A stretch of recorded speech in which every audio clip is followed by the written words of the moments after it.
Speak of the devil, and Ronnie Lee turns up. I don't see him on my screen though, Andy. Oh, it should just be there popping up any second.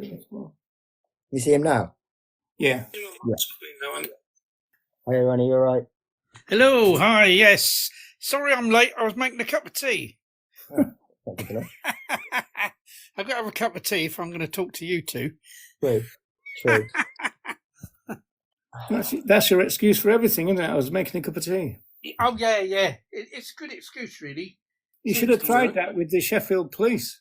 It wasn't legal. I should have done that. I can't go to jail. I've got tea to make. I missed out there. I could have saved myself a few years, couldn't I, that one? Yeah, of course, good, yeah. Yeah. It couldn't have been me. I was making tea. Yeah, that's right. Yeah, it couldn't have been me. I spent years making a cup of tea. On that note, very quickly though, before we start, do you ever still get people like contact you, Ronnie, about like the Animals film and that sort of stuff? That are just interested in like hearing, about the origins or any of that? Not very often, to be honest. No. I mean, I do some sort of video interviews occasionally where people ask me about the old days and how I started and, about the 70s and stuff like that. I do get that occasionally, but it's not very often. That's a shame, isn't it? I think we'll definitely, once we get there in our timeline, I think we're still on 1951 at the minute, so a little while away, but we will go into depth on all those things because I think it's really important. And the thing is, there's so many people these days that talk about or use the kind of insignia of Animal Liberation Front without really knowing anything at all about them other than the name. Yes. I mean, one thing that kind of, I don't know what the right word is, perhaps amuses me. You see these people on their Facebook page, it's covered, it's full of ALF stuff, and one thing for certain is that person is not involved in the ALF. Because if somebody was, the last thing they'd be doing would be advertising everyone. Exactly. Yeah, of course. Exactly. Yeah, I think there's a lot. Yeah, that's exactly what I'm talking about. I mean, in terms of like the logo and the name and the idea, the concept, it very much still lives on. But I bet you, if I went and asked all of those people using it what they knew, very little. I mean, I know who you are, for example, and I just think that's tragic. Yeah, and I think there's a lot of posing goes on. I remember going on a protest outside. It was a place that bred animals for experimentation. And there was these guys there sort of just on the ordinary protest. And they were like wearing balaclavas and all dressed in black. And like there was police there and everything. There's no way that they'd have done anything. But it was like just for just for appearances, And I kind of really, I really kind of disliked that. I think, what's that all about? Yeah, it happened to me when I moved to Ireland. I went to this. There was like this charity kind of thing where all kind of social movements and stuff could set up and all that. And Sea Shepherd was there, and Sea Shepherd was really big into all this branding and all that kind of stuff. So I went up to the guys, and they're all in the black and all the rest of it, and the hoodies and all that. And I was telling them about being on the Sea Shepherd crew, and they hated it. Because none of them had been on the boat, right? Yeah, because you'd actually done it and they hadn't. Yeah. Yeah. But I didn't have a hoodie, might be an element of that too. Yeah. Mm. And Ronnie, I'm not and then we'll start on the essays. But obviously, like in regards to the press and stuff at that time, was there ever a time where the Animal Liberation Front were actually admired by the press? Oh yes, yeah. Well, not. I'm not sure admired is the right word, but there was a. I suppose respected better than admired. Yeah. Well, I think it might have been a bit, possibly a little bit before the Animal, because the Animal Liberation Front was known as the Band of Mercy for 3 years. Yeah, of course. Yeah.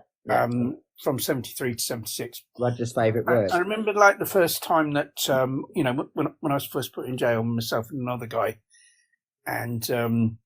Mainly we targeted places that were connected with animal experimentation, and we tried to destroy a laboratory that was being built in Milton Keynes, and unfortunately failed to do so, but we caused a lot of damage to it. And we were hailed in the media, we were hailed in the Sun as martyrs. Oh, there was wow.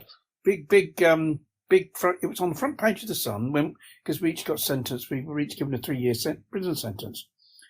And on the front of the newspaper, it kind of hailed us as they called us non-meat martyrs. Non-meat martyrs. Non-meat martyrs. And it said jailed for wrecking animal torture centre or something was the headline.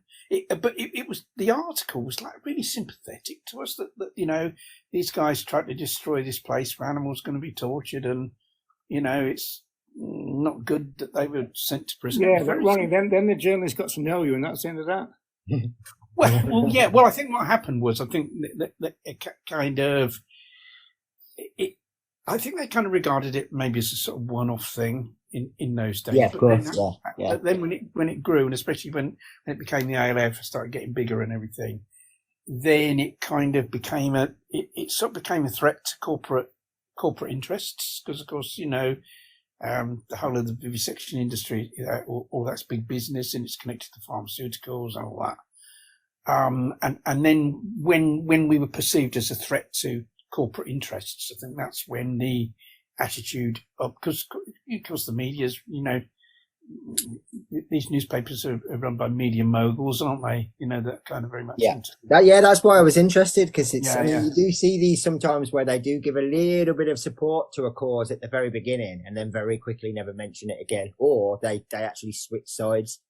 I think they thought they'd probably sell more newspapers in praising us than in everything about us at the time, and I think that was the reason why they. The Miliband's who ended up being big in the Labour Party.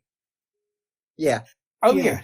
Their father, Ralph Miliband, he wrote this really good book. He was part of the kind of cultural sociology crowd, and he was talking about how the media. They don't have to kind of try and destroy people to discredit them. They can just kind of like make fun of them, and and that was a really, really good way of kind of controlling them. But you don't have to attack them. You just kind of make them look a bit silly. Absolutely. Yeah. That works, and we see that time after time after time, don't we? We still see that now. But yeah, I just thought it was kind of interesting that, obviously, like referring quickly to the Reagan speech where, he thanks Band of Mercy and Animal Liberation Front and stuff for exposing this footage, and essentially says if it wasn't for people like yourselves, nobody would know this happens. And I mean, I think it's kind of parallel still that even in 2024, with all the technology and with all the cameras and everything that exists, it's still like activists that release that information today. We don't see farmers saying, hey, you need to see what this other farm down the road are doing. You don't see that. You see activists that have gone into those premises still and to obtain that footage. It's a mystery that though, isn't it, Andy? Because there's so much focus on cruelty and conditions and stuff. You would have thought the farmers would put out more stuff. I mean, there's that guy from Iowa, isn't there? Yeah, Iowa dairy farmer. Yeah, dairy farmer, and he's quite openly shows people. There's a few Irish farmers that do it, because they're a bit more open about it. I mean, you see that footage about the artificial insemination, right? And so, most people would probably not have put that out, certainly not on national TV, but they were quite okay about it.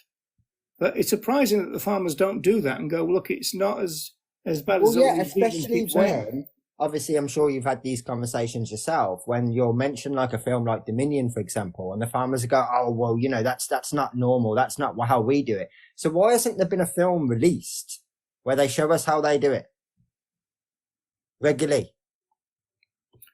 It's because, for example, if it was a slaughterhouse, you can't make that look good. Yeah, exactly that. There is no right way to do the wrong thing. So like, there is nothing that they can release, but it's just interesting that after all these years, it's still us that have to release this stuff, despite the fact that it's kind of so normalized. People are still so detached from it. Yeah, when I was making the animal exploitation and island film, I included some footage that we got from a brand new pig farm, and so it was really clean, So, but we included that. I mean, for a start off, they don't stay clean, but that's not the point. It's the fact that they were still full of rights violations, regardless of how clean it was. Yeah, and I mean, I can sort of like reference this from working at kennels or even volunteering at kennels. When you first clean the dogs out for an hour or two, you take your photos. You don't take your photos the hour before you clean them out when it's at its messiest. Of course you don't. Nobody does that. Nobody's that silly. In the same way that an estate agent doesn't take a photo of a cluttered house, they take a photo of a tidy house. Like that's just what people do. So the video footage and stuff that you do see in those particular things, it gets released, especially like Arla dairy adverts, for example. They spent weeks cleaning and tidying up before they brought the camera in. This is a set. This isn't a working farm anymore. Yeah, it's like when royalty visit, isn't it? Yeah, exactly that. Yeah. I've always wondered whether royalty can identify brands of paint just by the smell. Anyway, hey Ronnie, going back to remember Club Row, Ronnie? Oh yes. Yeah, and you were talking about people bragging and all that. I remember that there's a couple of guys who always used to be there going, "Oh yeah, we're on a raid last night" and this kind of stuff, and you knew for a fact that they weren't. And I always used to think that was pretty good, really, because it kind of took the heat off the people really doing it, because there was bound to be some spy cops around. And Yeah. a little bit like the kids at school. Oh yeah, went out with this bird last night, blah, blah, blah, and all that. And for a fact that they were still a virgin, It was like that kind of syndrome in an activist context. It was like that, except there weren't a lot of opportunities to do that. You could only really do it on a demo, like Club Row was a regular thing, wasn't it? Every Sunday or something that occurred. But now with social media, people can do it all the time and make out that they're involved in stuff. Sort of nudge, nudge, wink, wink. Here I am in a ski mask kind of thing, can't they? So it's much more that kind of thing has kind of become. Do you think the ALF would have survived if the internet was going at the time, or do you think people just wouldn't have been able to, keep stum kind of thing? I think it would have been another means by which the authorities could have investigated. I think that's I was about to say, even if you'd have had the same kind of level of integrity and everything between the people, the problem is the police would have had the ability to do so much more. Even think about like cameras and all that sort of stuff too. The technology would have been making it difficult for you. Even if you could have the loyalty from everybody and they didn't talk, the police would be able to do so much more than they could then. Yeah, well, there was a conversation amongst activists at the very, very beginning of the internet and the beginning of things like Facebook and all that. And they were saying that it's okay for the press officers, but the activists should not have any social media presence at all. They shouldn't have a Facebook account, or they shouldn't be on, what was that thing, MySpace? Yes, yeah. Yeah, and in fairness, like Ronnie mentioned earlier, the people, for the most part, that are hands-on in that sense, don't have social media. Or if they do, it's not them. Or if they do, they don't. You'd think that they were just a totally law-abiding. Yeah, that's what I'm saying. It's just a pseudonym, for example. It's not who they are. It doesn't portray anything that they actually do. Yeah, these people, for the most part, are in the shadows still. It's the only way to stay safe. Look, I bought a vegan cupcake today. Yeah, that kind of stuff. Yeah. Yeah, it would be more that. But of course, all of that, as that type of activism is, of course, very much diminished these days for various reasons. So there's very little of that type of activism, but a lot of people kind of pretending that they're somehow involved in it. Yeah, well, it's not our concern anymore, Ronnie. No, not. One last question. So, like, when you used to do liberations back in the day, how was the funds raised? Because obviously now, most of the time, let's just say like Animal Rising, they'll put a GoFundMe up, or they'll put it on their social media, and the public will donate. But how did you do those kind of things? It was like sabbing. You pay for it yourself. So everything was just paid for. A lot of it was a lot of it. I mean, particularly in because I mean the history of like kind of liberations of animals. I mean that didn't really as I said, the ALF started as a Band of Mercy, and it was called that for the first 3 years. I think there was only the Band of Mercy only ever carried out one animal rescue, and that was 6 guinea pigs, right. Which obviously wouldn't have cost a lot to look after. But it cost you your jumper, Ronnie. Well, because we put them up by jumpers because we were stopped by the police because it was like 2:00 in the morning, and so we hid these guinea pigs, so baby guinea pigs up by jumpers, and thankfully the police didn't. The police didn't search us. Pat you down, looking at. Yeah. We were lucky because there'd been some burglaries in the area, house burglaries, and so that's why they were suspicious. But we said we were on a camping holiday, and which we kind of were in a way, and we had camping equipment in the back. So when they opened the boot of the car and saw the camping equipment, they believed us, and they didn't. They just. I suppose in the ALF days, Ronnie, the phrase "stick it up your jumper" had a different meaning, didn't it? Yes, but of course, as I was saying, like when it became the ALF and more people became involved because we had greater numbers, we were able to do more animal rescues because animal rescues, required more people. Yeah, because you had to kind of, had, especially if you were rescuing larger animals like dogs, and so that's when the rescues. The first ever ALF action was a rescue of beagles. Yeah. And very interesting. I think it was from Charles River down in Kent, and it was a place anyway. It was a facility where there was I think either a river or a canal at the back of it, and the activists used a boat. They got a boat, and that's clever. And they got in the place at the back. And they took the beagles away using a boat. That is clever, yeah. So it was kind of like landlocked in that sense. Yeah.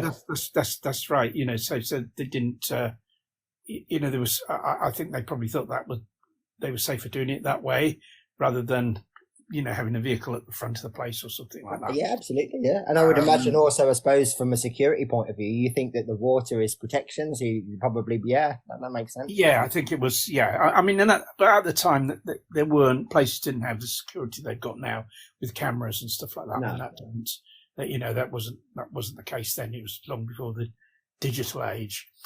And basically, I think in the early days, people just funded it themselves, and then someone set up a supporters group for the ALF, and that raised funds. Right. And okay. that brought in donations. So some of that, was used to. Did that never get investigated or whatever? Well, yes. I mean, later on. The reason why I was sent to prison in the mid 1980s. A lot of that was to do with the ALF supporters group, right? Newsletter and my connection with that, and articles I'd written for that. So in the end, it kind of was. Yeah, because I suppose from the police's point of view, that supporters fund would be like financing criminal activity at the end of the day. It blatantly did. In the same way the group I used to be part of, Rescuing Animals in Danger, RAID, when we used to ask for funds, everyone that donated to that was essentially like funding criminal activity from the police's point of view anyway. So there was a paper trail there, I suppose. Well, in the supporters group newsletter, there's a supporters group newsletter now, and it doesn't contain anything like that. They're very careful to kind of keep within the law. But back in the day, there'd be stuff in there like, urging people to sponsor a crowbar and sponsor a pair of bolt cutters. Yeah. They were sent a photograph of the raid, where the bolt cutters were used and stuff like that. I've done exactly. It's although we kind of utilised technology a bit more. We had like an Amazon wish list and did exactly the same thing. A member of the public purchased them and then got a photograph of them being used as a thank you. Identical, yeah. Yeah, and I suppose at the time people never really thought of it. It's just that it's obviously against the law to do that, but I think because we got away with it, or certainly the people that ran the supporters group newsletter got away with it. They just kind of carried on, and of course in the end it did come on top in the end, but that was quite a few years later. That went on for quite a number of years, that kind of stuff. And before the authorities kind of caught up. Yeah, it takes. Yeah, I suppose again it's a sign of the times, isn't it? It'd be very different now. That'd probably be one of the first things they'd start investigating. Oh, absolutely. You can't. I think now. I mean, I know there was a time when the supporters group newsletter was looked at by a barrister before it's published to make sure there was nothing in it that could be regarded as unlawful. Yeah. So they, because the two. Was he wearing a balaclava at the time? The ballast sat there with a ski mask in chambers reading it. A ski mask with a wig on top. Yeah. Yes. I'm assuming this barrister was like part of the team. They weren't doing it like under duress. Oh, I think they was. I think there was someone who was sympathetic. Yeah, I don't think. You don't think that they were sat with like a group of people all around? It was Keir Starmer. It was. Yeah. Well, I mean, Keir Starmer did act for the or he helped, didn't he? Mac Libel, yeah. Yeah. That's true. Yes, the that's very Mac true. Libel case. Well, obviously as well, Gary and Anna Charlton have done stuff for people. There's various people that have, I suppose, over the years now that have taken these cases on. Oh yes, and you still do get lawyers that are sympathetic, like Louise. My wife who's done direct action against animal experimentation. I mean, her solicitor is very sympathetic. The solicitors of England is very sympathetic. Yeah. And you do need. It's very handy to have someone who is sympathetic because. Well, they understand the reasoning, don't they? Straight away. They understand the reasoning. The thing that would be very difficult to get just a bog standard non-vegan solicitor to understand would be your motivation, why this matters so much. They're more prepared to go out on a limb and actually fight the case and look harder into, well, is there a way that, this person can plead not guilty? Andy, somebody wants you to be the Prime Minister. No, thank you. Well, you make a better job than a complete clean sweep of our political system. Have you seen their username? Yeah. So I don't know if you know who that person is, but I do. You do, all right? Okay. Yeah, because I remember a slogan way back in the day when I knew people were involved in some anarchist groups and stuff, and they had this poster at election time that said, "Whoever you vote for, the government always gets in." Yeah, I prefer the same shit, different arsehole one. Yeah, but the problem is, of course, that whoever you don't vote for, the government always gets in. Exactly. Yeah. so which is a reason to vote, and even if it's for the lesser of two evils. Most likely, we've got some deleting to do here, Andy. Yeah, someone muted that. Yeah, there we go. But yeah, I suppose as we're into our second half hour, we better get onto the essays. Yes. But no, that was interesting. Quite a few people have asked some of those questions, so I thought, whilst we had a little bit of extra time today, I'd get some of those ones asked. Yeah, well, we'll like you say, we'll be coming back to it when we move it. Yeah, absolutely. We go more into depth when we get there. Yeah, with the Sabs and the band of Beep. Oh no! Yes. The band of Beep. Welfare. I want to talk. Do you remember the Rescued Animal Sanctuary Fund, Ronnie? Yes, I do. Yeah. That was also a way of, giving funds to sanctuaries that took animals that were rescued by the ALF. Because obviously it's easy to take them, isn't it? It's looking after them for the rest of their lives. Plus the money, and obviously. Well, we were using false names then, and person that formed it with me said, "Well, let's use the word Sarah Bean." I said, "We can't say Sarah Bean; it's too close to soya bean." So it ended up being Sarah Dean. So as one. Oh yes, I mean there was a multitude of false names going around, wasn't there, at the time? John Harris, Jill Lockwood. Yeah, I remember a few. Yes, as Peter Conrad was another one as well. And the police actually came looking for Peter Conrad, somebody that did exist. I know a Sarah Dean. Well, there you go. Small world, Yeah. huh? Small world. Yeah. Right. So for their arrest. So the story so far, folks, this is where the story really starts. Is we've kind of covered the fact that the vegan social movement was born from the kind of ashes of the Second World War and the kind of chaotic time and the kind of shattering experience of the founders and all that. And then the fact that the people who set up the vegan society didn't really think they were setting up a vegan society. They just wanted a part of the vegetarian society, a non-dairy section. And they were told they were shown the door, really. And so they had to start from scratch. And so I think it's fair to say, Andy, that the chaos of the first couple of years was because of that, right? But the fact that they didn't know that they were going to be in charge of a social movement. Yeah, absolutely. And it makes a whole bunch of sense as well. And I think their own understanding of what they'd taken on was kind of coming to the realization as well that, hang on, this isn't just a few small changes here. This actually expands to the entire world and everything, and we need to encompass that. So yeah, I think obviously it's hard to set up that kind of social movement anyway, and obviously they're learning as time's going on and dealing with everything that's happening in real life. Yeah, I mean, it was wartime, it was rationing and all the rest of it. So yeah, absolutely. You think now people don't always find the time to do the things they want to do and all that sort of stuff with everything else they've got going on. And that's without war and everything else to factor in. These people still would have had families to raise and all those other things. So yeah, you can understand the time. And obviously, like we've talked about a couple of times, the communication would have slowed things down as well. It's only so fast you can move.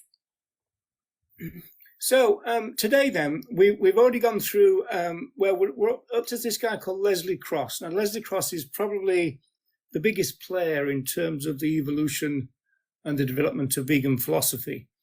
Donald Watson was also involved, Elsie Shrigley, and then a few people kind of after that, but they weren't really involved with the actual, start of the philosophy. So I always say we're talking about something like 1945 through to about 1955, really. Would you agree with that, Andy? Yeah.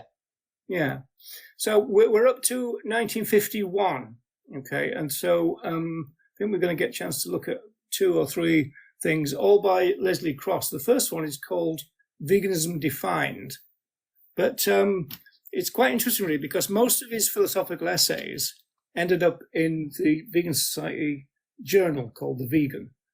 Whereas this wasn't. This was just something for the Vegetarian World Forum. So they used to, in fact, it was the Vegetarian World Forum where that famous picture comes from, isn't it, Andy? Yes. Yeah. The picture of them all sat in the, yeah. Yeah, that's right. And so they ended up kind of lumbered with the Vegan Society on their shoulders, but they still kept going to the Vegetarian Forum. And so they kind of did a few updates for them. And this is one of them saying, well, kind of, how are you getting on with your new social movement, which you didn't know you were going to have to start? And so by 51, they'd started to get it together fairly well. And so really 51, you could say, was really when they started really getting down to the business, which culminated like 3 years later in 54 in a kind of full articulation of the of the philosophy, I would say. Yeah. So Cross says that, so this is a report to the vegetarians, basically saying that they've organized themselves a bit more, they've adopted some rules, they revised some rules, they've extended rules and all the rest of it. And then they start thinking about what the word vegan means. And it's interesting in the sense that that's not the first thing they did. Because we talked last time, didn't we, about the fact that Cross was kind of making a virtue out of the fact that veganism didn't have a definition. Whereas logically, you would think that was the first thing they would do. But he said they didn't do that, and that was good. So that's interesting. Yeah. And then, well, I suppose it all falls back into that at the time. They didn't really even know that they'd need one. I mean, they genuinely probably did think it was just a dietary choice until they started encompassing all of the other things that naturally followed. If you're going to be Yeah, I think they would have.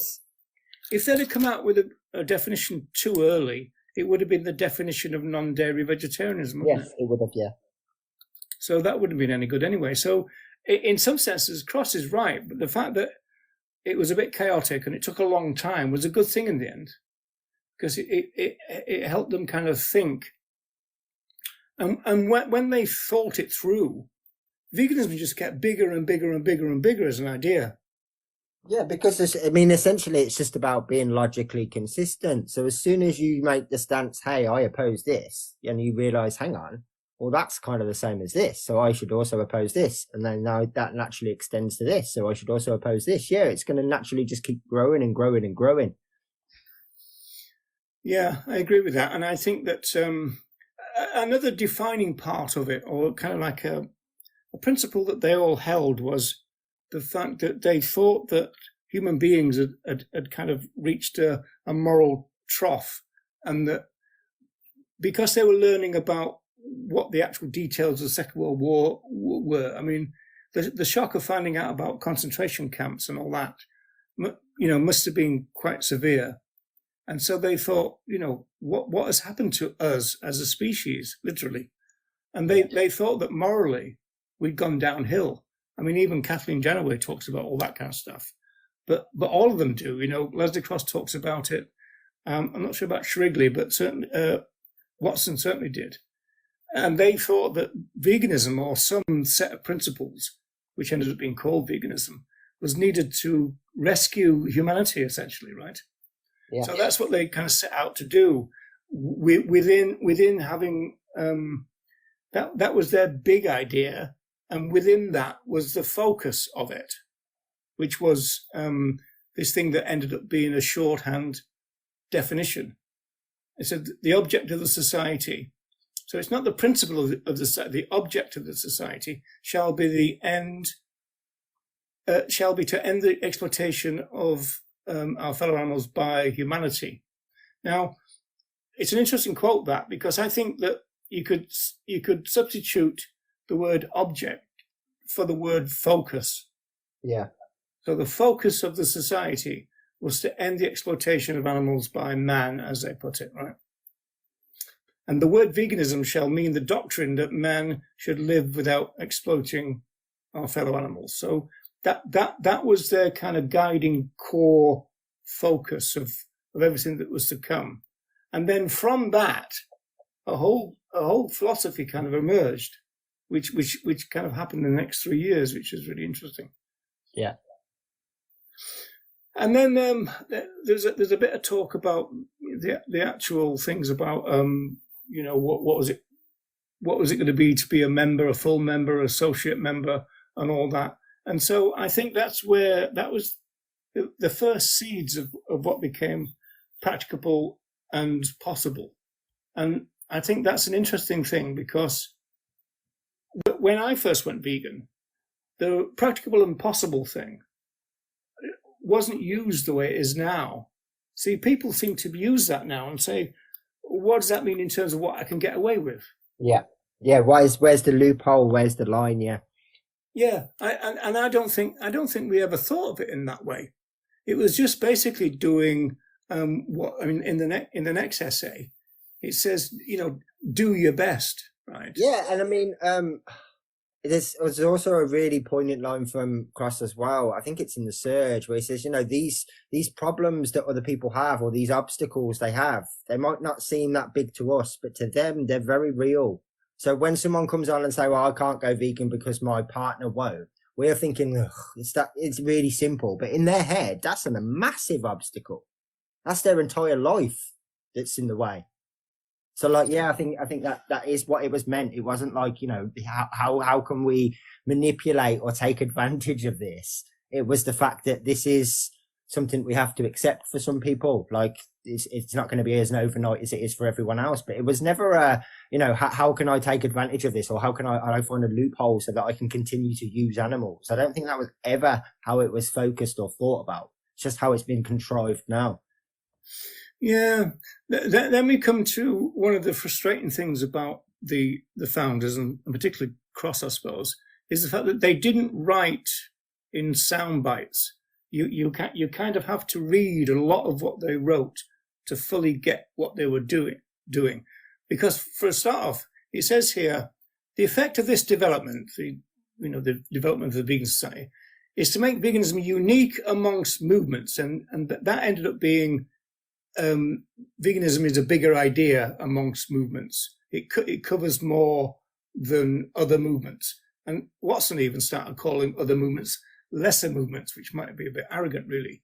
But Cross says, make veganism unique amongst movements concerned with animal welfare. And in our day and age, and the way that we think about it, you think, well, veganism is not animal welfare. But he's about to explain that, but it takes him another 25 lines. Again, I think it's important to remember who the audience is for this. I mean, I don't know the answer to this, and it is just my own sort of like supposition, I suppose. But I would imagine that there was one essay, the veganism defined in the new constitution, once upon a time were one essay, that he said, right, this is too strong for the vegetarians. Let me change some bits. And that's why it's got the next paragraph, which is pretty much listing foods and all those kind of things. Like, I think it was just toned down for them, because don't forget, the last thing they wanted to do was alienate this group. So I suppose the fact that they were all working alongside, they were still doing talks with the Vegetarian Society and all those things. It was a kind of a case of, let's see where we can find some middle ground. Yeah, I think that's true. Yeah. But I mean, I could be completely wrong. There might be two separate things that he wrote, but the fact that they are similar in parts, it makes me think that there was one essay that he was like, right, this is actually what I want to say, but this is what I have to say to them. Yeah. Do you, the line that confuses me the most in this particular essay is the one about crystallize as a whole and not as an abstraction. Mm. And this is where, again, they start to see themselves as being different from, and in some senses better than other movements. So the line is, it has crystallized, this is the vegan society, as a whole, and not, as are many other such movements, as an abstraction. So that's pretty ambiguous and vague, I think. But I think he basically explains it, because he goes, where other movements deal with a segment, of, the kind of problem of justice, I think he means, and therefore deals directly with practices rather than with principles.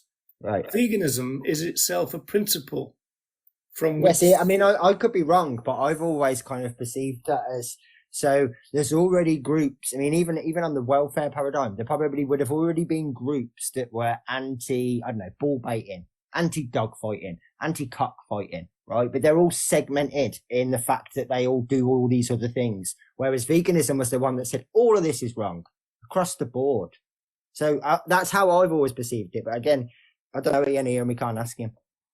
No, but I think you're right though, because I think he's saying here, other movements tell us what they do and what they don't do. We're going to tell you what we stand for. Yeah. The principle, And then he immediately does what you just said. He's kind of like thinks, oh, who's the audience? The vegetarians. And he goes, if, for example, the vegan principle is applied to diet. So this is Donald Watson's searchlight. Yeah. So veganism is a searchlight or a principle, and you can shine it on different things like diet, right? And that bit is still in the current definition. Yes. Isn't it? If you apply all this to diet, then it means this, right? But I think it's kind of like in a really interesting way, the way that it's written. I mean, I think that's how I make sense of it anyway. That in exactly the way that you've just explained. So veganism is that essential searchlight that when we shine it on bull baiting or dog fighting or whatever these issues are, it's the same thing, right? We see animal use, we see animal exploitation, whereas the anti-bull baiter just sees a problem in that area and still contributes to all those other things that veganism actually stands against. It's not just a segmented, this is one particular thing that we have a problem with. There's a problem across the board. All of it's wrong. Yeah. And this is where he's moving towards kind of clarifying what he said about animal welfare. because he said he says in the vegan world, the creatures will be reintegrated within the balance and sanity of nature as she is in herself. So I don't know whether we'd use that kind of language anymore. A great and historic wrong whose effect upon the course of evolution, they always talked about evolution, especially moral evolution, must have been stupendous, would be righted. So basically saying that veganism can fix everything, right? Which came to be their position. That if you've got a problem, the answer is veganism. Yeah. And then he goes in the idea that his fellow creatures might be used by man for self-interest, blah, blah, blah. That would become almost unthinkable in a vegan world. And then he said, to clarify the thing about welfare, in this light, veganism is not so much welfare as liberation. And then he clarifies what that means. Liberation for the creatures and liberation for the mind and heart of man. So it's really quite interesting the way that, you've really got to kind of understand how the argument is unfolding with Cross to be able to really understand it. No point in taking odd lines out, really, although we're all guilty of it, I know, but there's no point in doing that. Or at least if you take an odd line, you've got to say you've got to read everything else to put it into context. Yeah, of course. And then finally, he goes into this bit about because he does have some flowery language, isn't it? Veganism is in truth an affirmation of where love is, exploitation vanishes. Which is, I think if he replaced the word love there with respect, that sentence worked perfectly. But yeah, I think so. It would improve it, wouldn't it? I suppose. Yeah. And then he talks about at the end of the day, again, we've also got to think about who the audience are. Yeah, that's right. He's using words that they're going to relate to. That's why I personally think that it was once upon a time just one essay and he just changed bits to make it presentable for that audience, and the vegans got what he wanted the vegans to see. Yeah, well, I suppose it's inevitable, really. I mean, we're talking about a groundbreaking idea here. And it's kind of, when we looked last time about his kind of literature review, he was going, over a couple of years, the idea of veganism got bigger and bigger and bigger and bigger. And he even used a line, didn't he? We're far away now from the idea of a non-dairy vegetarian. Yeah. We've left all that behind now. We've now got veganism instead, right? And then he says something which is kind of really what ended up being the title of the last philosophical essay, Surge of Freedom. He says, it possesses historical continuity with the movement that set free the human slaves. And so that's where he got the idea of freedom. You have, periodic kind of pushes towards freedom. And, veganism is the culmination of it. And he goes, if we were to put it all into effect, and Watson has another quote, which is very similar to this.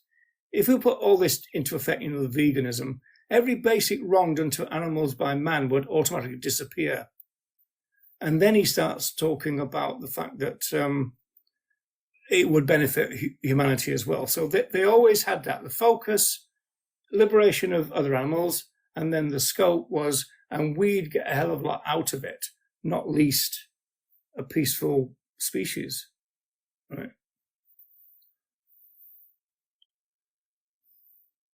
Yeah. I mean, and although again, a bit further, or the next sort of line, he's still talking about love and compassion. For it is a giving without a hope of getting is respect, because love does come with expectations. Respect doesn't. Yeah, it's an interesting phrase, isn't it? A giving without the hope of a getting. Yeah, because at the end of the day, if you're giving something and expecting something in return, it's not respect; it's commerce. It's a transaction. Yeah, whereas this is giving out of a sense of duty or or get against injustice, right? Yeah, I suppose you could say that the corollary of that in animal rights terms is rights and duties. Yeah, that you recognise and respect the rights of our fellow animals, but you don't expect them to recognize your rights because of who they are. Right? Yeah, absolutely. I'd say so. Right, so that's the end of that. And so we move to the new constitution. Yeah. So would you say, Andy, that this really is saying all the same things, but this time for the vegans, yeah? Yes, pretty much. Okay. I mean, yeah, I think it's essentially the same thing. Which goes into a little bit more detail on some of the things that he wants the vegans to know. But whereas I think the veganism defined one that you've just gone through, I think that's aimed at making people think and planting seeds. Whereas this is what we are. This is what we're going to do. Big difference in terms of his claims making, but it's more or less the same things.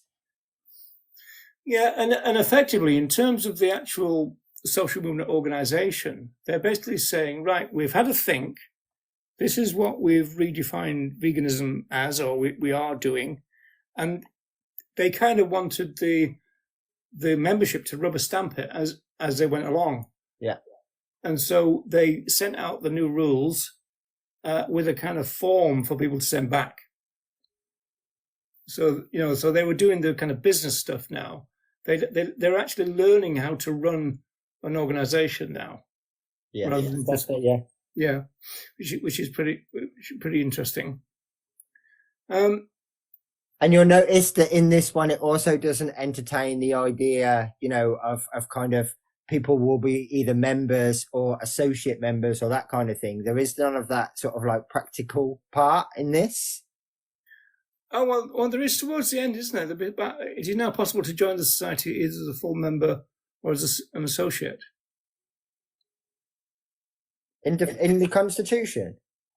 Yeah, if you look down to the paragraph that starts, these are the broadest aspects of the new Constitution. Yeah, it is now possible to join. Oh, yeah, it does. Yeah. So, like I'm saying, he's basically saying everything that he said to the vegetarians, he's saying now to the vegans. Oh, it does go into more detail about what that actually means, though. But yeah, it does say the same thing. Yeah. That's right. Yeah, and this is where I always get the focus and scope thing for. Now, I've been criticised for talking about focus and scope because it comes from Cross's idea about the two broad aspects of veganism. And this is where he talks about it. But even then, he basically identifies a second broad aspect, which identifies the fact that before that he was talking about the first one without naming it as such. So I always thought it'd be easy for people to understand focus and scope. But we can talk about focus being the first broad aspect of veganism, which is always focused on our relationships with our fellow animals. That's never in any doubt. And then the second broad aspect is the effect on human evolution that he says. So that's pretty interesting. There was a little bit here that I wanted to pick out because I remember talking about this part in talks. I remember doing a Veg Fest in London, and there's a bit of pushback. I'm trying to find it. The bit about master and slave.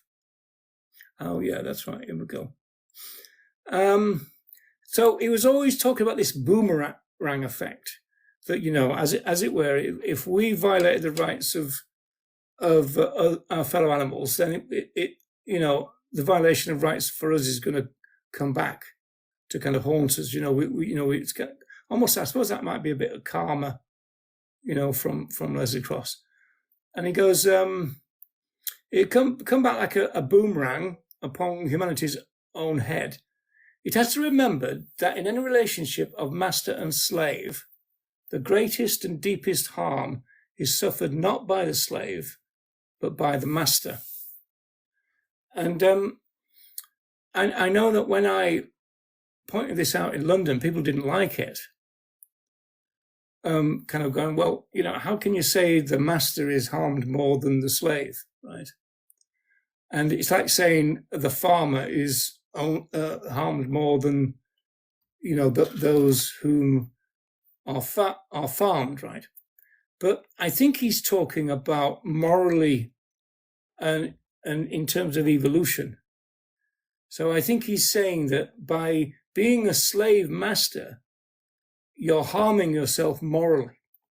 Whereas obviously slaves are never harmed morally, right? They're just subject to be slaves. But it doesn't mean that their moral status diminishes. But if you're a slave master, then your moral status diminishes. Does that make sense? Apologies for that. My phone overheated. Okay. Do you know where we were? Where the last thing that I remember talking about was how he did mention about the associate members. Oh right. Okay. Yeah. Okay. Well, I've been kind of rambling on. No, that's fine. That's fine. Yes. So, what will that do to the recording? Do we have to say it all again, or what? Sadly, it doesn't. Everything that you've just said from the one that happened last week, it doesn't record that. No. No. Well, probably just be like a pause. So if there was anything important, you might have to repeat it. Well, I was talking about that slave and master thing that he wrote, and I was saying that I kind of gave an account of this at VegFest in London, and there's a bit of pushback because we had to do that session twice, and there's a bit of pushback from the first session because he's basically saying that you have to remember that in a relationship between a master and a slave, the greatest and deepest harm is suffered not by the slave but by the master, right? And of course that's counterintuitive. It's like saying in a so-called farming situation, it's the farmer who is harmed more than the farmed, right? And of course, who's going to accept that? Oh, I think we've gone again. Of course, yeah. Yeah, I think we may be back. Yeah, I can still hear you. Oh, yeah. Yeah. I mean, and I can understand why he said it, and I can also understand why people would be upset with that. He's talking about in terms of like holding us back, isn't he? He's referring back to that ballast that's kind of stopping us from evolving or becoming civilized. So in terms of like the enormous effect is what he's talking about, but in the reality of it, it sounds absurd. Yeah, I think he's talking about moral evolution like he always does. Yeah, that is what he's referring to. He's talking about the huge effects that this could actually have in terms of like the master. That's what he means. But obviously just on the face of it, just looking at that line, yeah, I can understand why people would misinterpret that, because it seems like you're saying the oppressor suffers more than the victim. Yeah, nobody's going to agree with that, are they? No. Mm-hmm. But again, it falls back to what you said not too long ago, that with Cross, you need to read all of it. He thought carefully about the things that he said, and he wrote them down in a way where it wasn't too long for you to read so that you could understand it. Taking just a line from somewhere just completely falsely represents what he intended to say or whatever. And you can turn anything into anything if you quote mine it. Yeah, it's created a historical problem though, hasn't it? Because it's exactly the same with Tom Reagan. The case for animal rights from 1983 is actually quite difficult to read. Yeah. And he actually says at the beginning, I make no apology. These are deep and heavy subjects kind of thing. The problem is, in 2024, nobody's going to engage with that level of complexity. They're looking for memes and sound bites. Yeah, and I mean, I've tried a couple of times to narrate certain sections of the case, and it's just so heavy going that even when you try and split it into very small segments, people won't listen to it. No, you have to provide so much for them to understand. Yeah, I remember Seb Alex asked me for a recommendation, and I recommended Reagan, and I think he went for the case, although I tend not to recommend the case as the first text, but he went for that. And he said that there were some pages that he had to read about 5 times. I've read that book 3 or 4 times, and there's still some bits that I'm not 100% sure that I actually understand what it says. I just think that I do. Yeah, and I think it's a little bit like that. It's not as bad as Reagan, but Cross can be a little bit like that, can't he? It could be. I mean, can you imagine if Cross had wrote a book that was 300 plus pages? Yeah, I could imagine there'd be quite a lot of times like that. Yeah, and at the same time, he was a journalist. But again, you see, you wouldn't get this type of narrative in a modern day, newspaper article. It'd be lots. Well, I don't think that he would have. I mean, I've mentioned this before on previous shows and stuff, but I think that when he wrote these essays, he's using the artistic license that he doesn't get in his job. He gets to express himself in the way that he wants to, as opposed to the way that his editors told him to. Yeah, okay, but it's still quite complicated, isn't it? Yeah. And obviously, I suppose when he wrote these things, he never expected that we'd be reading them like this 80 years later or whatever, 70 years later. No, I wonder if they ever thought about, Watson did. After Cross died, he started thinking about the future of veganism as a movement. And he started to appeal to modern day vegans, as it were, to, as it would be faithful to the ideas of the founders, kind of thing. Yeah. So it's probably a good job that he died when he did, because if he was seeing what was going on now, he would be pretty disappointed, I think. I think disappointed might sum it up, yeah. Right. And then he says, so the great thing is to be vegan in spirit and then do one's best. So I think that's an interesting line, but I think it can cause a lot of problems because you're back to practicable and possible, aren't you? Yeah. I suppose we're also talking about a very different time, right? Where there wasn't the information that there is now. There wasn't the convenience that there was. There isn't any of those things. So one's best was very different to what it is now. Yeah, but it raises a very difficult question for veganism, which is if somebody cannot be 100% plant-based, for example, and then you've got issues like medicine as well, are they still vegan? Well, if they're making every conceivable change that they can, I would say, yeah. I mean, if they, just for argument's sake, hypothetically, because I've never met anyone that does actually need to consume animal products. I've met lots of people that have said it, and then when you get down to the nitty gritty, they can't actually back any of that up. But let's just say, for argument's sake, someone needed to have eggs, I don't know, once a week in their diet. And they did nothing else. No dairy, no other animal products. They still checked all their packages and they still abstained from any animal use in every other way. And that's literally what they did. I suppose you'd put that in the same realms as medication, right? Like until they find something else that they can have that replaces that, they're kind of stuck. Yeah, it's a bit uncomfortable though, isn't it? It is, of course, yeah. I mean, when it comes to food, I don't think there is anything. No. I mean, I would agree with that. Of course, you do get a lot of things about food deserts, and there are some people. Yeah. Those are more serious problems than actually, you needing this particular nutrient. Yeah, I agree with that. These are, I guess, it comes back to the whole. These are problems we'd have to have a coming together of good people. It would be, all of a sudden, who needs the most support to make these changes? Well, these people do. Yeah, does this make you a bit uncomfortable, Ronnie? Well, I think the other thing I was thinking about was, of course, back in the day. I mean, I remember when I went vegan in 1972. Back in those days, and it would certainly have been the case way back in the the 1940s and the 50s, that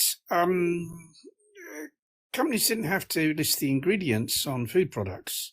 So you'd have a tin, say you'd have a tin of beans or something like that. It wouldn't. They didn't have to list the ingredients, so you didn't know what was in things. You had to kind of make a guess at what was in things. And I've often told the story about how we were eating peanut butter, thinking that's fine, it's just peanuts, and then it just said on the jar peanut butter, but then somebody wrote away to the company that produced the peanut butter, and a letter came back saying that one of the ingredients in it was beef fat. You see, so there was that additional difficulty back in the day that you didn't actually know for certain what was in, anything that was in a jar or in a tin or anything like that. You didn't know for certain what was in it, and so you could only do your best in that respect, really. So there may be an element of that in this as well. In other words, in those days of contacting companies, it was kind of trying to find out, kind of feeling. About yes, I mean, what would happen is we would kind of presume that something was suitable for vegans, because that was, I think, presuming that peanut butter was just peanuts was kind of fair enough, really. And how did that, like, genuine question, how did that affect Yes. people with like actual allergies though? Do people just like take risks and deal with the consequences? Well, they weren't. It wasn't something that people were really so bothered about in those days, And I think maybe when people suffered from allergies, that it wasn't really known. you just get on with it. Yeah, caused their illness. I mean, it's like gluten intolerance. I mean, like that's a real big thing now, and there's loads of products, for people who have gluten intolerance. That wasn't the case back in the day. So those people just kind of became ill. Do you know when lactose intolerance was discovered? I don't really know. I mean, I know that 60% of the world is lactose intolerant. Because most people the majority of people in the world don't live in countries where there's a dairy industry. So basically what's happened is the population in this country has been selected out.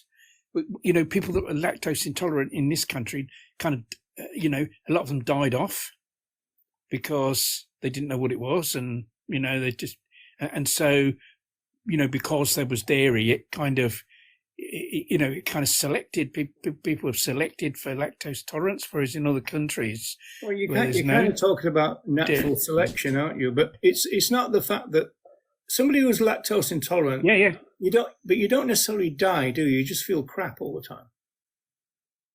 No, you just feel ill, you see. But then, of course, if someone's ill all the time, that's gonna affect their ability to reproduce, isn't it? So you kind of, they'll be selected out, won't they, of the gene pool, so to speak, over like kind of hundreds of years. But yeah, no, I think that's only a fairly recent thing where they put things down to lactose intolerance, and back in the day, they just think, oh, that person's ill, that they're an unhealthy person or something like that. They wouldn't have known that it was dairy products that were causing the illness. No, I think that was probably the case. When I first became vegan, I think that was kind of, it's like nuts allergy as well. That's a fairly recent thing, and I didn't, there's nothing about that back in the day really. People, suffering and dying from that either. And so that was the situation. You kind of didn't know exactly what was in things. It's not like now where you've got a whole list of ingredients on everything. By law they have to put the ingredients.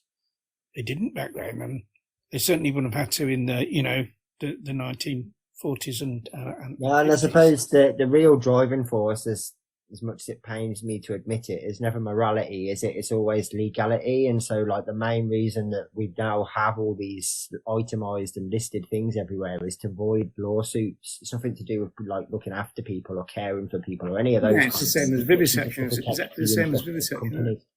Yeah, I think the reason for the listing of ingredients, why that became compulsory, was probably to do with health, and was probably to do with people being intolerant to certain ingredients.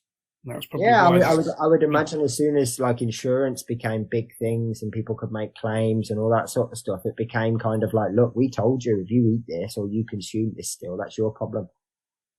But I think there is an element of kind of doing our best, because we're finding out about things all the time, aren't we? Yeah. You're trying to live as ethical a lifestyle as you possibly can, and you might be happily kind of consuming a product and then find out that kind of there's something terrible about it.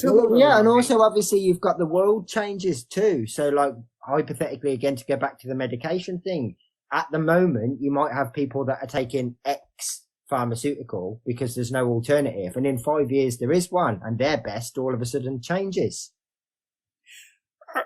Oh yes, absolutely. And I think that's, you kind of, I mean, there are some things that it's easier to do more absolutely than others. And I think one of those things is avoiding, avoiding animal products in food. I mean, that's so much easier now with the listing of ingredients and but products. that's what I was trying to say, Ronnie, because this thing about trying to do one's best, you can understand it if it's taken up the way that Andy was saying, in kind of good faith.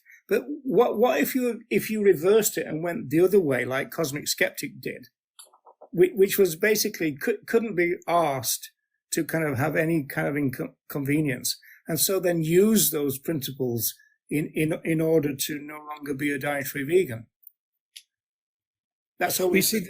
The thing is, I think if you're if you're a genuine vegan and subscribe to the vegan philosophy, then that implies that you're going to kind of do your utmost, doesn't it? And you're not going to cheat.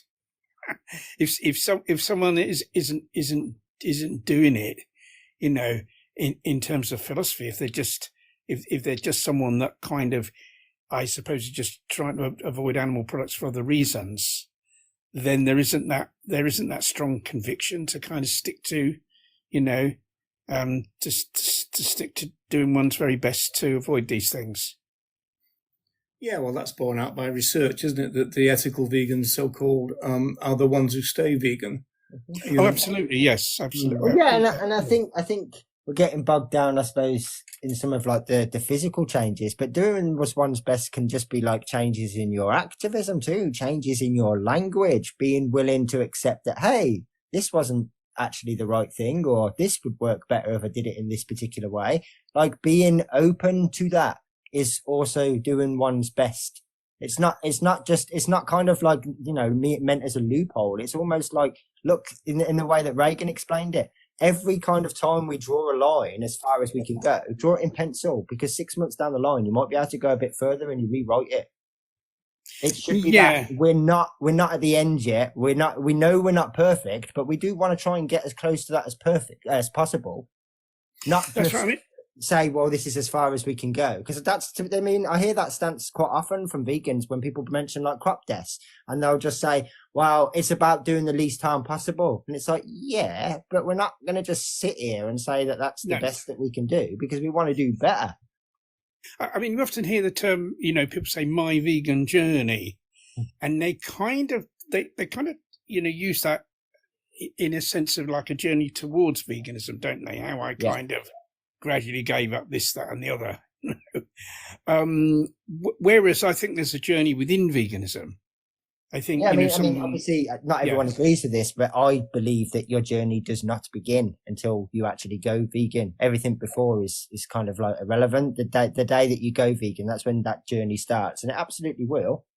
But yeah, I think being open and accepting that, hang on, I don't know everything. I've only listened to this person, or I've only read this, or I've only watched that, and kind of striving to be better yourselves, not just in terms of what you're buying or what you're consuming, but even in terms of how you speak. Like, I think all of that is doing one's best. Yeah, I think that's a really strong point. I mean, it goes back to, the language things that you've been talking about, calling other animals it and that kind of stuff. Mm-hmm. These things, in a way, don't help the movement. Whereas, you could be thinking in terms of bettering myself in that sense as well, right? Absolutely, because there's certain things, like medication is a perfect example, where certain people cannot do any different at the moment. There just isn't that option. Whereas changing their language, or starting to have conversations with people if they didn't usually do that, or start sharing more posts if they didn't usually do that, or any of those things, is them doing best. It's them striving to be better. It's them making changes.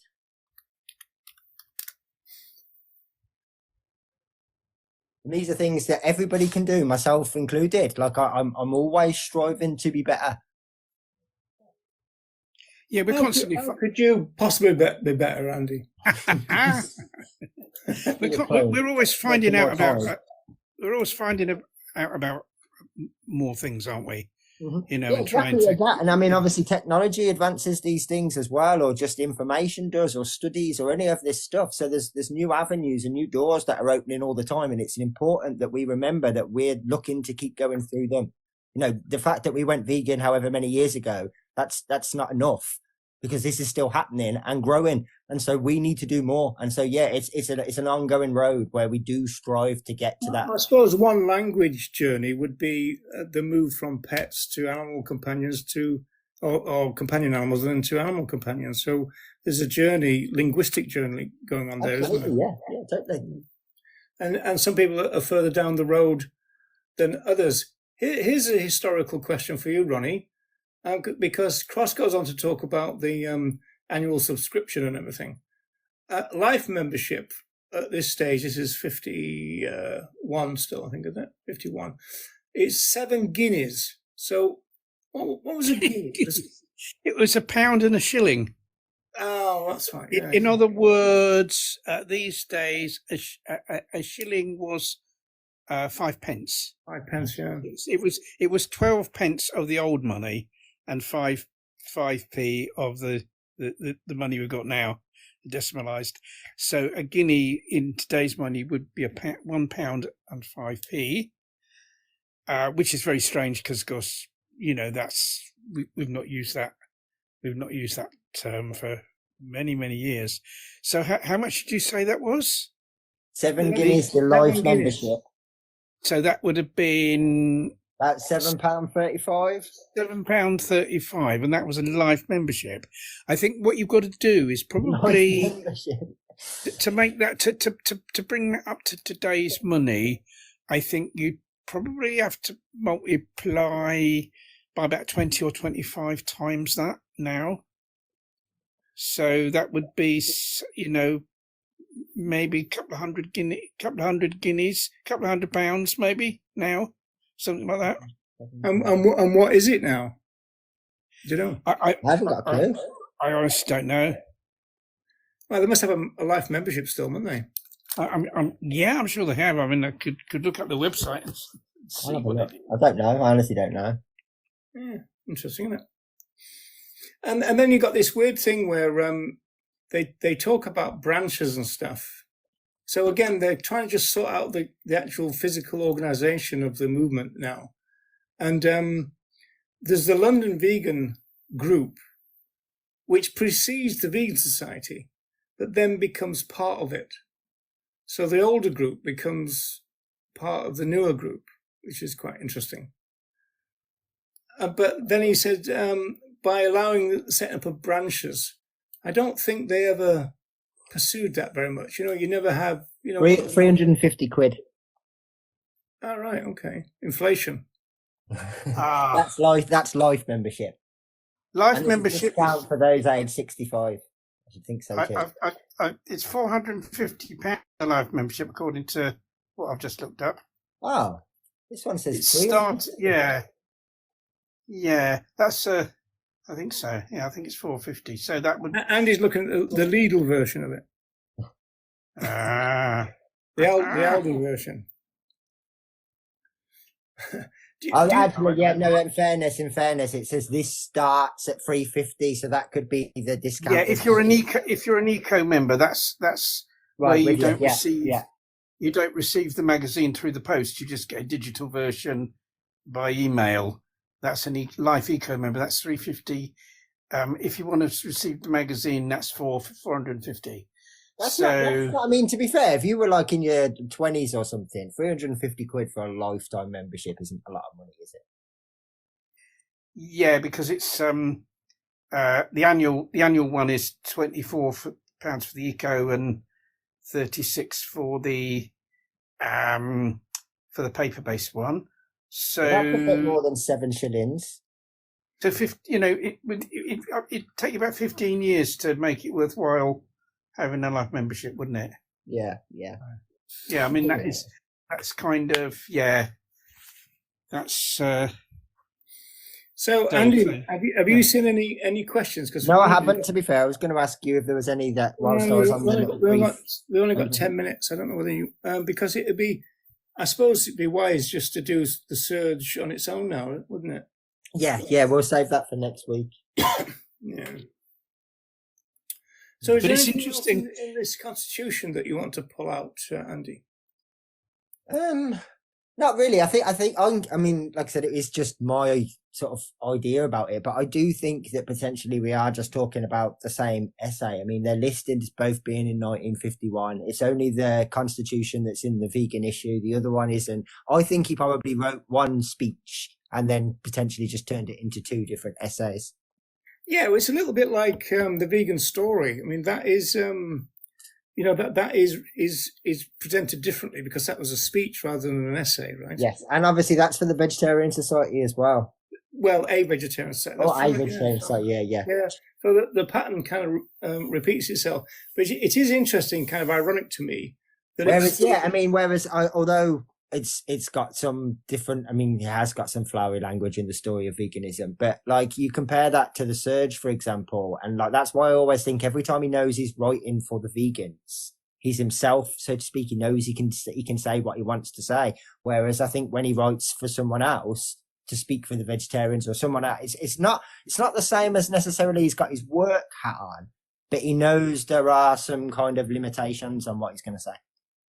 Yeah, I'd agree with that. Actually, I owe you a bit of a debt, actually, Andy, because I never liked the vegan story, and you goes, well, give it another go, and so I did, and it is better than I initially thought it was. Yeah, I liked it. I mean, it's one of those things that I think I've mentioned this a couple of times. I've read these essays, I don't know how many times now, especially like with research for different shows and that sort of stuff, probably like close to 50 times. But it wasn't until I narrated them and listened back to them that some of the stuff really hit home. And that vegan story was one that I always kind of liked a little bit, but I really liked it after I listened back to it. Yeah. Because I think it encompasses everything. He kind of really does sort of like summarize what's happened over the last 10 years, I suppose. Yeah. Well, I thought it was interesting about the local groups, and you were saying you don't think that they ever really got going with that. Was that? Yeah, you don't get like North American chapters of the vegan side, do you? No, but you kind of, what's sort of happening is that kind of is sort of happening now with their community network, because what they're doing is they're setting up people in different areas. These are people who volunteer to be kind of community organisers, and these are people who do who'll do stalls and other stuff as representatives of the vegan society in different areas, and try to get other people involved with them. So they're kind of starting to do that now in a small way, I suppose. I mean, the vast majority of their work is really centered around their kind of trademark, certifying, food stuff and other products are suitable for vegans and putting their kind of kite mark on it. There's a lot of their works associated with that these days. But they have kind of started doing this sort of local group network, so to speak, and which I think's a really good idea. Yeah. Okay. Well, we've got 5 minutes, and there's two issues that I want to talk to you lads about. First one is this is a language one. This first one, in the sense that Cross says until the present relationship between man, product of their time, and his fellow creatures, which is quite a modern day kind of sounding thing, isn't it, is replaced by one of companionship on a relatively equal footing. The pursuit of happiness by man is foredoomed to a painful and tragic frustration. Now, it's interesting because I was talking to somebody who's running a sanctuary, and they were saying that they trying to create a situation of equality between all the residents of the sanctuary, but of course they can't really, in the sense that they've got to, as it were, take the lead as moral agents. You know what I mean? And so it's kind of like an aspiration, and I think it's interesting because he says replaced by one of companionship. I think Andy and I particularly would probably prefer the word respect again. But I suppose what they were thinking in those days, 1950s, is that you can have a relationship or companionship with our fellow animals, but not necessarily respect. What do you think of all that? I mean, I've kind of always thought, thought of it in a different way, in the sense that, so many other animals, quite rightly, are scared of humans and wary of humans, and so in a kind of vegan run society, where the vegan ethics are predominated, throughout the world, I think over the course of time, because other animals were no longer persecuted by humans, that would change, and so that other animals wouldn't fear us the way they do, and so they would. It's the John Bryant thing, isn't it? You'd have birds come up to you, because we see with animals we have in our homes, our animal companions, how they enjoy interaction with us. They like to be, dogs and cats as well like to be stroked. They they enjoy that interaction with us, and there's no reason why like free living animals wouldn't enjoy that as well. But they're stopped from doing that because of fear. They kind of can't risk it, can they? Can't risk it, you see. But if they no longer feared humans, then you would get that. I mean, I think it would take a very, very long time, because of course that was always my favourite bit out of. We're talking about a book from 1982. For people wondering, called Fettered Kingdoms by a guy called John Bryant, who died about a year ago, didn't he, Ronnie? I think it's probably about 3 years ago now. Oh, is it? But it seems, I think because of the COVID and all stuff like that, I think it kind of probably seems not as long ago as it was. But I think it's probably about 3 years ago, John. Yeah. Well. He said that he looked forward to this idea that our fellow animals had lost their fear of us, and that meant that then the relationship between us could be different and more kind of equal and just basically kind of nicer, I suppose. Yeah, absolutely. Yeah, because you could be walking through a wood and animals would come up to you because they'd see you as a source of, you'd give them affection and they'd enjoy that, and birds would probably come and perch on your shoulder and stuff like that because they didn't fear us. And that would be wonderful. But I mean, that's going to take somewhat, because of course what's happened is the animals that have most feared humans are the ones that have survived. Ones that, because that's that story of the animals on the Galapagos, wasn't it? Where the humans went to the Galapagos Islands, and the animals there were really friendly, so it was really easy for the humans to kill them all, a large number of them. And so, of course, now the ones that are frightened of humans, are the ones that keep their distance or run away, are the ones that survive and the ones that pass that trait on to their offspring. And so they've been genetically selected to be frightened of humans in order to survive, haven't they? So that would have to be, all that would have to change, and that would take really quite a long time. Yeah, and I suppose, as it were, a couple of bad incidents could kind of ruin it all anyway, couldn't it?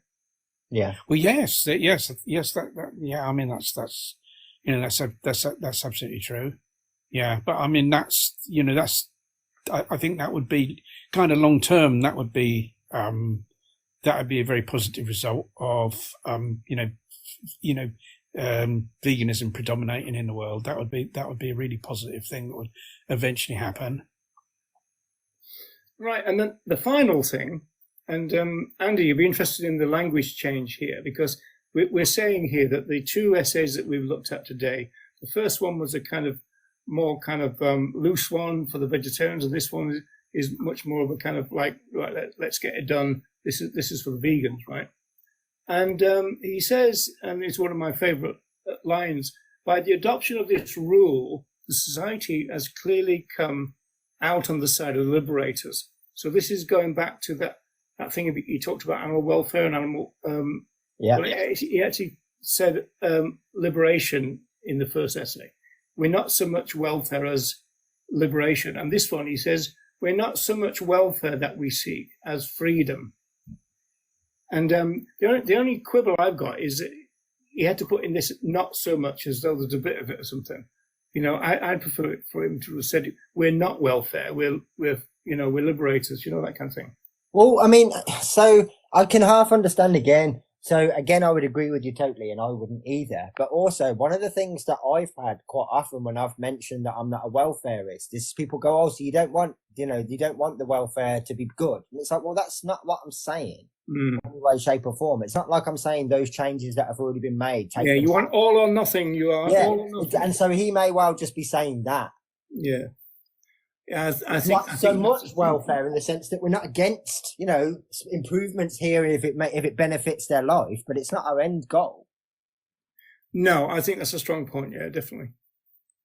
And it's not what you're going to focus on in your campaigning and education, is it? You're going to educate people about abolition and the importance of that. Although the modern movement could fool us on that, I think, Ronnie. But yes, I think.